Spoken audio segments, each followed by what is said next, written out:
கோவை விழாவின் ஒரு பகுதியாக காந்திபுரத்தில் நடைபெற்ற விழா வீதி நிகழ்ச்சி. அமைச்சர் செந்தில் பாலாஜி உட்பட ஆயிரக்கணக்கான மக்கள் கண்டுகளித்தனர். கோயம்புத்தூர் விழா 2024 நவம்பர் 23ஆம் தேதி முதல் டிசம்பர் 1ஆம் தேதி வரை நடைபெறுகிறது.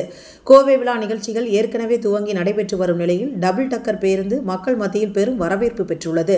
அதன் தொடர்ச்சியாக இன்று கோவை கிருஷ்ணா கல்வி நிறுவனங்கள் சார்பில் கோவை விழாவில் ஒரு பகுதியாக கோவையின் கலாச்சாரத்தை கொண்டாடும் வகையிலும் கோவை மாவட்டத்தில் 220வது தினத்தை கொண்டாடும் விதமாகவும் விழா வீதி என்னும் கலை நிகழ்ச்சி நடைபெற்றது. காந்திபுரம் கிராஸ்கட் சாலை பகுதியில் நடைபெற்ற இந்த நிகழ்ச்சியை மின்சாரத்துறை அமைச்சர் செந்தில் பாலாஜி துவக்கி வைத்தார்.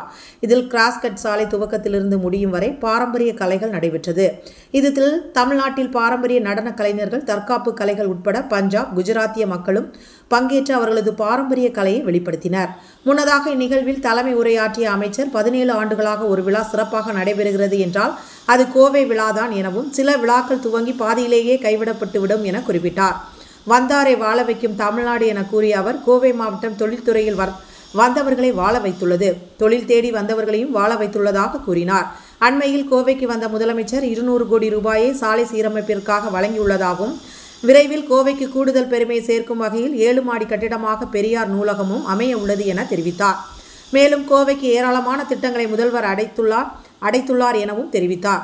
கோவை மாவட்டத்தில் ஹாக்கி மைதானத்திற்காக துணை முதல்வர் நிதி ஒதுக்கியுள்ளார் எனவும், கூடிய விரைவில் கோவையில் உலக தரம் வாய்ந்த கிரிக்கெட் ஸ்டேடியம் வரவுள்ளதாக தெரிவித்தார். மேலும் கோவையின் வளர்ச்சி என்பது தமிழகத்தின் வளர்ச்சியாக இருப்பதாகவும், மருத்துவத்தின் தலைநகராக கோவை திகழ்ந்து கொண்டிருப்பதாகவும் கூறிய அமைச்சர், இன்னும் என்னென்ன தேவைகள் இருக்கிறதோ அதை அனைத்தையும் இந்த அரசு செய்யும் என தெரிவித்தார். இந்நிகழ்ச்சியில் கோவை மாவட்ட ஆட்சியர், மாநகராட்சி ஆணையாளர், மாநகர காவல் ஆணையாளர், மேயர், துணை மேயர் உட்பட ஏராளமானோர் கலந்து கொண்டனர்.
இந்த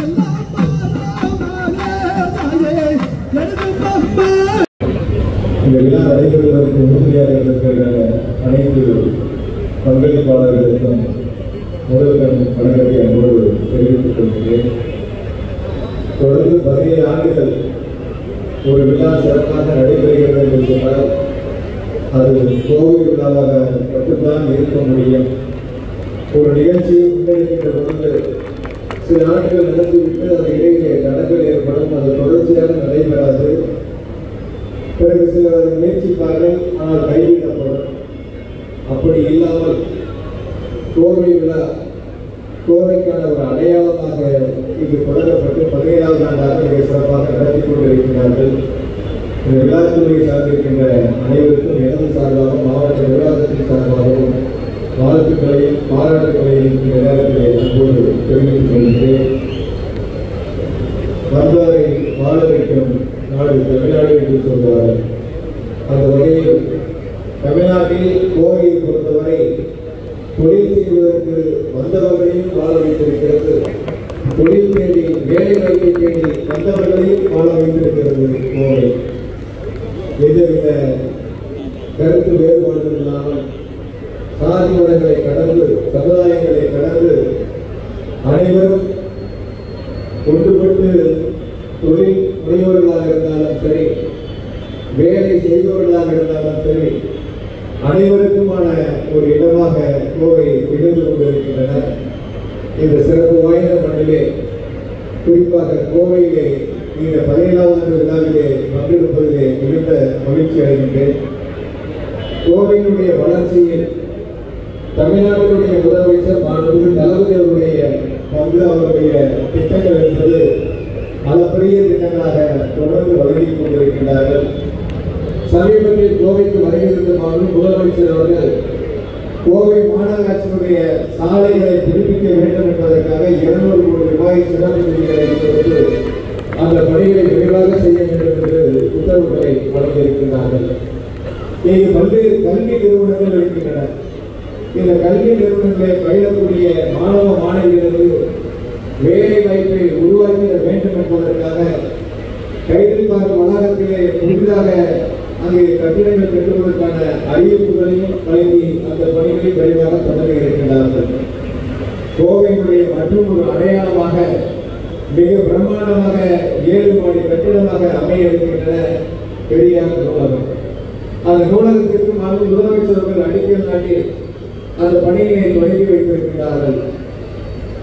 பொதுவாக போட்டித் தேர்வுக்கு தயாராகக்கூடியவர்களுக்கு ஒரு வாய்ப்பாகவும் அவர்கள் வாழ்க்கையில் வெற்றி பெறுவதற்குமாக அந்த நூலகம் மிக பிரம்மாண்டமாக கோவையினுடைய அடையாளமாக அந்த நூலகத்தை முதலமைச்சர் அவர்கள் வடிவமைத்து பணிகளை தொடங்கி இருக்கின்றார்கள்.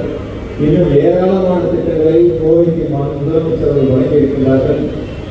முதலமைச்சருடைய வழியில் துணை முதலமைச்சர் அவர்களும் கோவைக்கு ஏறத்தாழ 9 கோடி ரூபாய் மதிப்பிலே ஹாக்கி விளையாட்டு மைதானத்திற்கான பணிகளை தொடங்குவதற்கு விதிகளையும் கொடுத்து விரைவில் அந்த பணிகளையும் தொடங்கி இருக்கின்றார்கள்.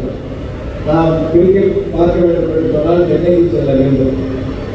அதை அடுத்து கோவையில் மிக பிரமாண்டமான ஒரு கிரிக்கெட் மைதானம் அமைப்பதற்கான அறிவிப்புகளையும் வெளியிட்டு தேர்தல் நேரத்தில் கொடுக்கப்பட்ட அறிவிப்புகள் இல்லாமல் தேர்தல் முடிந்தவுடன் உடனடியாக அந்த பணிகளை தொடங்குவதற்கான உத்தரவுகளை கொடுத்து அந்த பணிகள் தொடங்கப்பட்டிருக்கின்றன. எனவே வளர்ச்சி என்பது மாவட்டத்தினுடைய வளர்ச்சியாக இல்லாமல் கோவையினுடைய வளர்ச்சி என்பது தமிழ்நாட்டினுடைய ஒட்டுமொத்த வளர்ச்சியாக இங்கு பிரம்மாண்டமாக அமைந்திருக்கின்றன. எனவே கோவையினுடைய வளர்ச்சிக்கு மாண்புமிகு முதலமைச்சர் அவர்களும் துணை முதலமைச்சர் அவர்களும் இன்னும் தேவையான திட்டங்களை தொடர்ந்து வழங்குவார்கள் என்ற உறுதியை நேரத்தில் அன்போடு தெரிவித்துக் கொண்டு, கோவை விழா என்பது பல்வேறு கல்வி நிறுவனங்கள் இருந்தாலும் கூட கல்வி கற்பிப்பது மட்டுமல்ல, மருத்துவத்தினுடைய தலைநகராக கோவை மிக சிறப்பாக திகழ்ந்து கொண்டிருக்கின்றன. அது மட்டுமல்லாமல் வெற்றிடங்கள் தயாரிக்கக்கூடிய தொழில் அமைப்பாகவும் இங்கே இன்னும் பல்வேறு தொழில்களை முன்னெடுக்கக்கூடிய மிக பிரமாண்டமான தொழில் வளர்ச்சி பெற்ற மாநகராக கோவை சிறந்து விளங்கிக் கொண்டிருக்கின்றன.